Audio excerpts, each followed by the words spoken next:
No, so, paano ba natin kinakausap si Lord? Diba? Dati tinuturo sa atin, nakikipag-usap tayo sa pananalangin. Okay? Tama naman yun. Nakikipag-usap tayo sa panalangin. Pero paano kaya sumasagot si Lord sa prayer natin? Paano kaya sasagot si Lord? No? Kasi, di ba, nagkikipag-usap tayo, paano ngayon sasagot si Lord?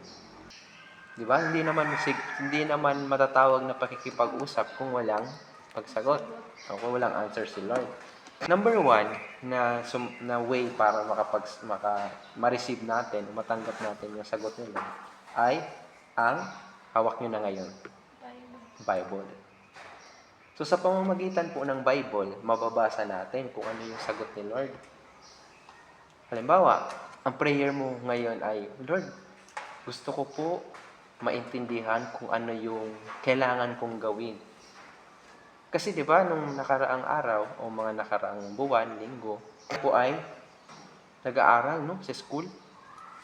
So anong plano natin nung mga nakaraang araw? Kundi ang plano natin ay mag-aral ng mabuti. Tama po?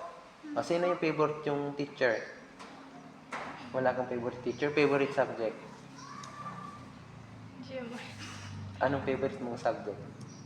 O sige, kung walang favorite subject, ano na lang? Sino yung kaibigan natin sa school? Kalaro natin sa school? Wala din. Wala ka masyadong kalaro, baby? Okay. So,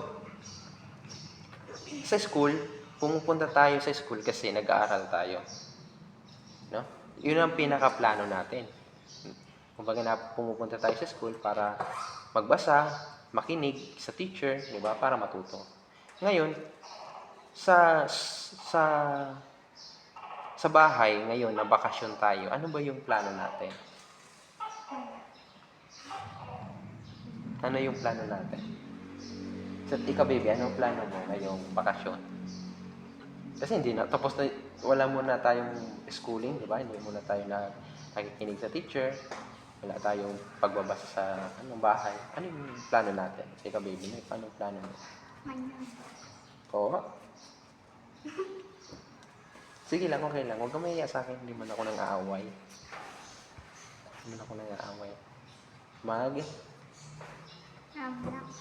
Mag-Roblox. No?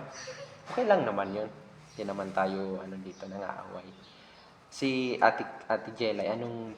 Tumulong po kay Mama sa mga gawaing bahay. Wow, very good. Totoo, baby. Totoo. Tutulong si ate? Oo, natulong naman. So, very good. Kahit minsan, siyempre, minsan pag may ginagawa tayong iba, hindi tayo makatulong. Pero karaniwan, siyempre, tumutulong tayo, which is good. No? So, mahalaga na mayroon tayong plano. No? Kasi kapag wala tayong plano, wala tayong direksyon. Hindi natin alam kung saan tayo pupunta, ano yung gagawin natin.